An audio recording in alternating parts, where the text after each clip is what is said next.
What if some of the things that you're doing day in and day out are actually making you sick?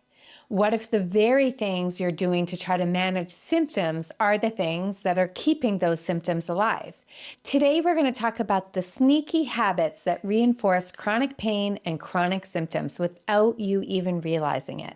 And I'll show you how to start flipping them into habits that actually retrain your nervous system towards safety and healing. Welcome to the Building Resilience Podcast, episode 248, the common habits that are making you sick. Welcome to Building Resilience, a podcast where theory, practical strategies, and inspiring stories show you how to unlock your best life. I'm your host, Leah Davidson. As a certified life coach, speech-language pathologist, and nervous system resilience expert, it is my mission to teach you how to be more resilient to life's adversities. I will show you how to manage your mind, befriend your nervous system, process your emotions, and even eliminate stress. It's time to do more than just survive. It's time to thrive. Let's get started. Hello, everybody. Welcome back to the podcast. So a couple of weeks ago in the Nervous System Journaling Club, I shared a post about what I call dashboard lights. You know how your car lights up when something needs attention? Well, your body does the same thing. Now, a few weeks ago, my dashboard lights were lighting up. They were lighting up with vertigo. I woke up one morning during a pretty stressful week feeling a bit dizzy. And I know from experience, that's often my system's way of whispering, "Hey, Leah, you're doing too much. You need to slow down." Now, often my gut is the one that speaks to me first. I have had IBS, irritable bowel syndrome, since my early 20s. It was always the way my system let me know it was dealing with too much. Now, if you're on my email list, you may have seen that I created a super cool resource for you, the IBS Nervous System Reset. It is a comprehensive workbook, worksheets that can help you with IBS or really any other chronic symptom that you may be experiencing. You can get it for only $9 or you can get it for free if you're a member of the Nervous System Journaling Club. The links are going to be in the show notes, so check them out.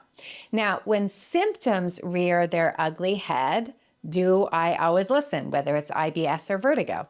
No. In fact, often I try to ignore it. Now, sometimes distracting myself helps. The symptoms fade when I don't feed them attention. But more often than not, pushing through them just makes it worse. So when I had this bit of dizziness, I pushed through. I finished work. I had dinner.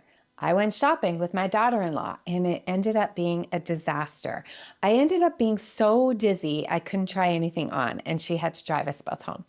My body went from whispering with a slight dizziness feeling to yelling. So I had no choice but to listen. When I got home, I took a slow walk because often getting air and getting out helps. I ate some frozen yogurt, I iced my neck, and I went to bed early. Now, the next morning, I cleared my schedule. I took my time getting up and I asked myself throughout the day, what is my nervous system asking for right now? Because that is the thing about dashboard lights. They are not random. For me, it might be vertigo, but for somebody else, it's migraines or these IBS flares or hip pain or back pain or tinnitus or anxiety. They can all be considered signals and not enemies. Now, the problem is most of us don't recognize them as signals. We respond with habits that actually make them worse. And that's what I want to talk about today. So chronic pain and chronic symptoms, we usually define these as pain and symptoms that are lasting longer than 2 to 3 months. They all fall under something called neuroplastic pain. That means the nervous system has learned to stay stuck in protection mode. So whether they started from an injury or not, we know that the body heals. But sometimes the pain and the symptom signals can become learned. Now, don't misunderstand me. The pain is real. Trust me. The dizziness is real. The IBS is real. But the source, the root, isn't permanent damage. It's your brain and body interpreting signals as danger. It's your brain that may have learned the symptoms and the pain signals. Now, here's how I often think of it and have shared it before. Your nervous system is like this smoke alarm. Sometimes it's going off because there is really a fire, but other times it is just burnt toast. So chronic symptoms are often burnt toast alarms. They're signals of danger, but they are false alarms. And what wires this loop even tighter is habits. Everyday things we do or don't do, things we may think are neutral or even helpful, but these things can actually reinforce the pain or symptoms that we're experiencing. So I want to walk you through some of the biggest ones.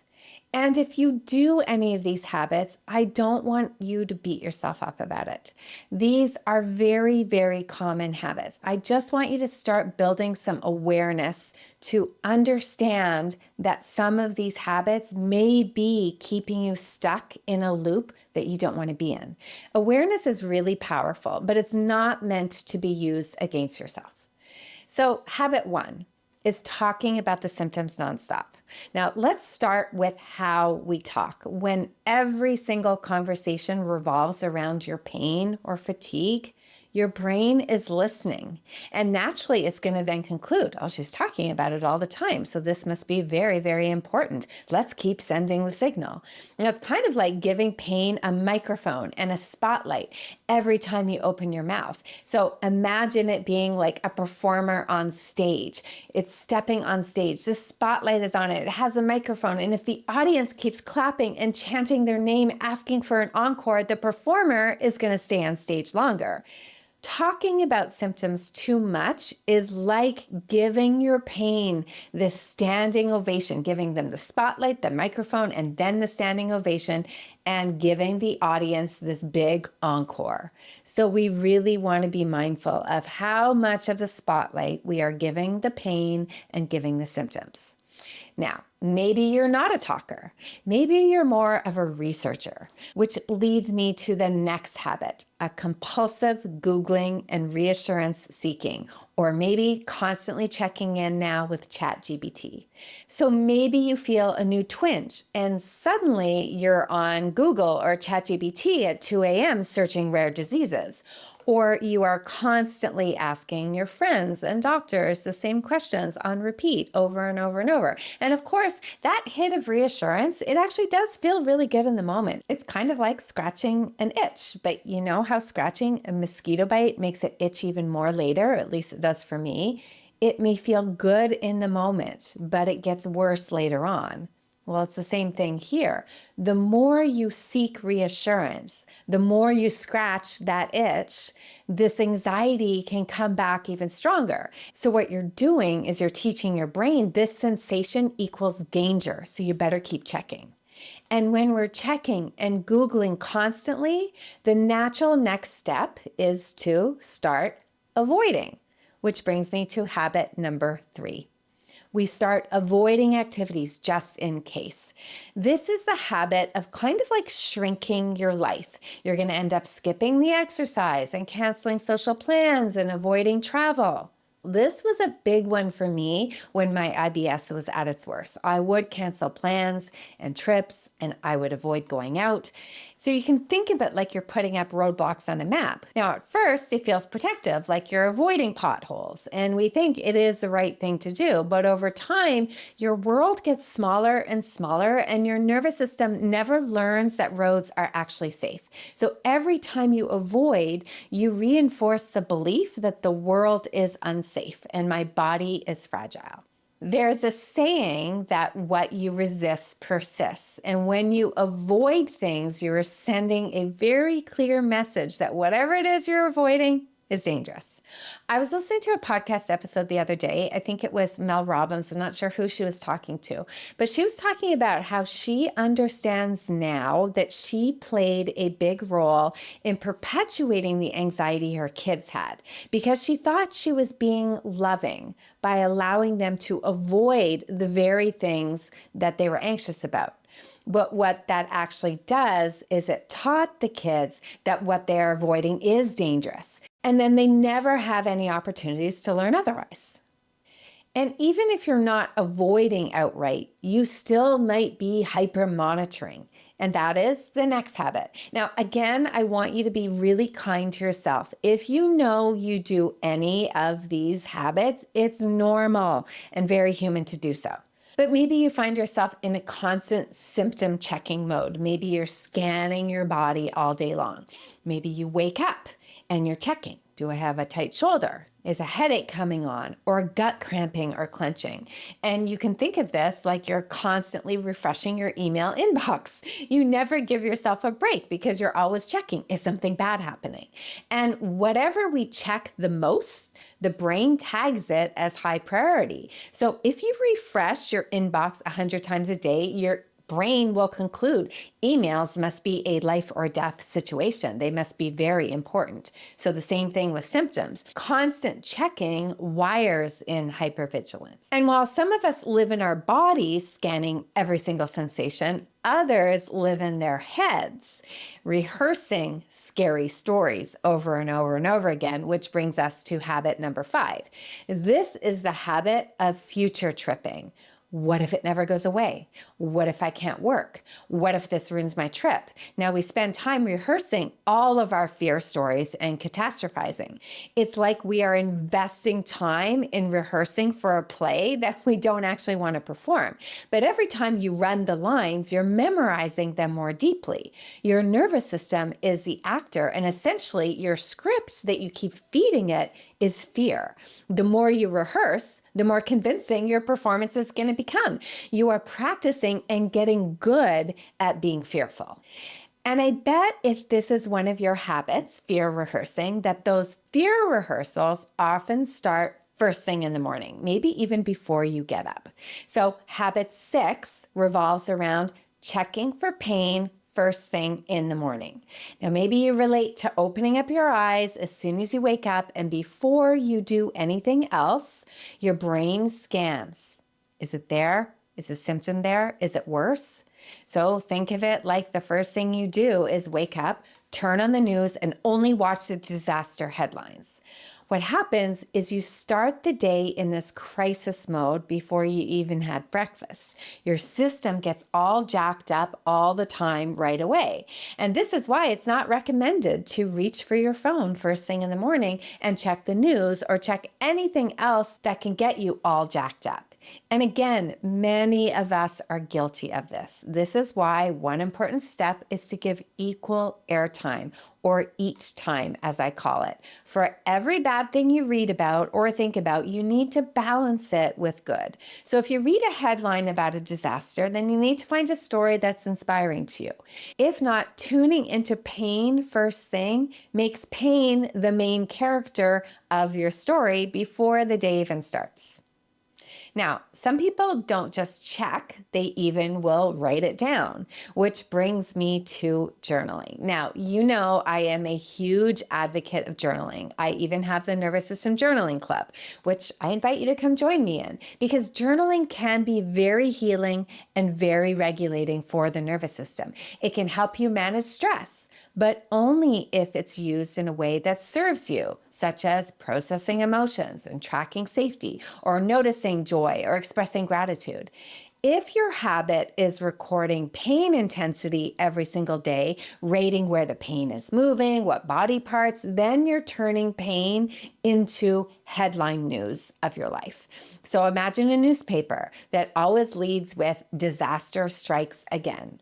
Now, that's your story that your brain is memorizing. And I know this is a tricky one because when you do go see many doctors, they do want the data. The data is information, and you may feel that you have to track it. We're often even given tracking sheets to track our symptoms. So there is a careful balance. We want to collect data, but again, it's about equal airtime. Are you tracking your symptoms and tracking safety?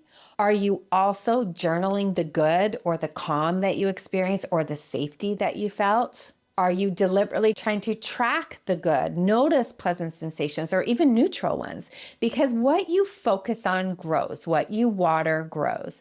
And with journaling, your nervous system is reading it as you're writing it. And the story you write is the story that your brain is going to learn. And then what goes hand in hand with writing about pain? Well, bracing for it in your body. Habit number 8 is tensing and bracing on autopilot. I want you to tune into your body a little bit right now. So just check your shoulders, check your jaw, check your stomach right now. What are they doing? Are they relaxed? Because most of us have the unconscious habit of clenching and bracing for impact, like we're always waiting for the other shoe to drop. It's like driving with your foot on the brake and the gas at the same time, which is exhausting. And you might not even notice that you're doing it until you start paying attention to what is actually happening in your body. That is why interoception is so important. Interoception is your ability to get inside your body and pay attention to the sensations that you feel, what is going on in your body. When you pay attention, you'll often see that your body rehearses danger hundreds of times a day, but rarely rehearses what safety feels like. That is why I think it is so important to stop and use tools like the safety sequence so you can get good at practicing what safety feels like, so your body can start having a model for what safety feels like. Now, the next habit may be one of the sneakiest ones at all because it feels so reasonable. Delaying joy until you feel better. So do you ever say things like, oh, I'll go back to painting one day once these migraines stop? Or I'll start dating again once my anxiety calms down. I'll travel once the IBS is under control or gone. Now that was the one that was something I had really rehearsed well. So it's this habit. It's like telling yourself you'll only water the garden after it rains. Well, the flowers will never get what they need on a consistent basis. So joy and fun and pleasure is the water that your nervous system actually needs now. Postponing joy only keeps soil dry and keeps the loop going. So we want to be introducing drops of joy on a daily basis, trying to build up what we can call our joy bucket. And finally, the habit that seeps into your identity itself. Literally making pain your identity. This one is also very, very sneaky, and it can happen when pain takes over so much of your story that you start introducing yourself through it. It's like wearing a name tag that says, hello, I'm back pain, or I'm migraines, I'm IBS, I'm neck pain. Now, when pain becomes the way you relate to others, your brain fuses the symptom with your sense of self. And identities are sticky like that. They are the hardest habits to break. Now, again, I don't want you to go and to get all judgy with yourself and shame yourself if you experience any of these habits. We just want to be building up the awareness that these habits are like daily training sessions for your nervous system. Each time you repeat them, you are rehearsing the pain and symptoms. But just like you can practice pain and hypervigilance and fear, you can also start rehearsing safety. Just like practicing piano or practicing soccer, you can practice new nervous system habits. And with repetition, your system learns and can learn a new default. That is what neuroplasticity is all about. So I want to introduce you to a few micro habits that can be used to help you reframe. And these are micro, so they're a bit easier to just try out. Now, the first one is simply try to talk less about pain and talk more about safety. You want to try to spotlight the calm and not just the chaos. So this is exactly where the equal airtime or the EAT time comes in. So I'm not saying ignoring all the hard or just trying to be positive, but try to have some balance. Do a little bit of both. If you are on the symptom disaster channel, then make sure to also change it to the inspirational gratitude or at least the neutral channel. Now, secondly, this is along the same lines. You want to check less for pain and check more for neutral or good sensations, or at least try to balance them out. Train your brain to notice balance and not just alarms. And then thirdly, see if you can notice and catch the fear story and then swap it out for a what now story. Remind yourself that you do have agency in how you respond to things. So even though you may have a symptom, even though you may have some pain, okay, what now? What do you get to choose to try to do with this symptom and this pain? Maybe you can release your bracing. Maybe you drop your shoulders down. You let your jaw get soft. Maybe you can just breathe. Let your body just practice safety. Practice the safety sequence as often as you can throughout the day. Am I safe? Do I feel safe? Relax the body. If you don't know what I'm talking about with the safety sequence, there's a whole video that goes and reviews exactly what the safety sequence is. There's also a section in my journal, Resilience, that's available on Amazon that covers all the steps of the safety sequence. There's a little card in there that you can also use to carry it around to remind you to be doing the safety sequence throughout the day. So try different ways to relax the body too. And lastly, don't delay joy. Invite it in even in small doses because every ounce of joy or gratitude you have is helping rewire your brain. Chronic pain or chronic symptoms are certainly not your fault, and they are not a sign of weakness either. Your brain has brilliantly learned to adapt, but pain and symptoms can be reinforced by our habits, and our habits are changeable. So this week, if you can pick just one of these habits that maybe you recognize in yourself, notice it and then flip it and practice the new version in micro doses. That's how rewiring starts, not with giant leaps, but with these dashboard lights that help you build awareness and then micro practices of safety. And then make sure to check out my new guide, the IBS Nervous System Reset. Even if IBS is not one of your dash lights, this guide will help you see how your nervous system plays a role in chronic pain and illness. I'll put a link in the show notes, or it's available for free when you are a member of the Nervous System Journaling Club, so I'll drop a link for that too. I hope you found this episode helpful, and I will see you next time. Thank you for listening to the Building Resilience podcast. If you're interested in learning a little bit more about managing stress, building resilience, and leading a more purposeful life, then make sure we're connected on Instagram and Facebook at Leah Davidson Life Coaching. You can also subscribe to my weekly newsletter at www.leahdavidsonlifecoaching.com/newsletter. Looking forward to connecting.